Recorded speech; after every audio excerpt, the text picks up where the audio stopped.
Fala aí, galerinha. Então, eu tinha gravado um gameplay de GTA V, GTA V. Mas, como eu fui postar o vídeo, tipo, eu fui, daí sem querer, eu apertei em excluir o vídeo, velho. E vocês estão vendo essa coisinha, tipo, é um efeito que eu coloquei, tipo, de uma chama saindo, daí vindo azulada, distorcendo ela. E daí, tipo, cara, eu me decepcionei muito. Então, eu tinha falado um monte de coisa lá e tal. E, tipo, eu perdi o vídeo. Tinha, eu acho que uns 10 minutos de bagulho. Então, cara, isso me decepcionou bastante. Então, amanhã talvez saia um vídeo. Mais ou menos nessa hora mesmo. Mas, cara, me decepcionou muito. Porque, tipo, você fez uma produção e perdeu ela, certo? Daí, quando eu ia editar ele, ia ficar tudo bonitinho, eu cliquei em excluir, pronto, perdi o vídeo. Antes de eu postar no YouTube, velho, eu nem tava no YouTube. Eu tava, mas, tipo, não aberto ainda.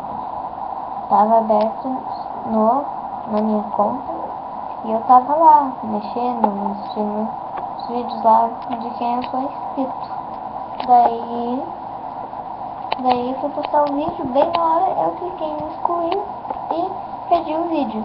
Depois eu vou tentar fazer uma gameplay igual, né? E é isso, todo mundo que quer o canal firme e forte com placa de vídeo, headset, áudio melhor, imagem melhor, se inscreve aí, dá o apoio que dá.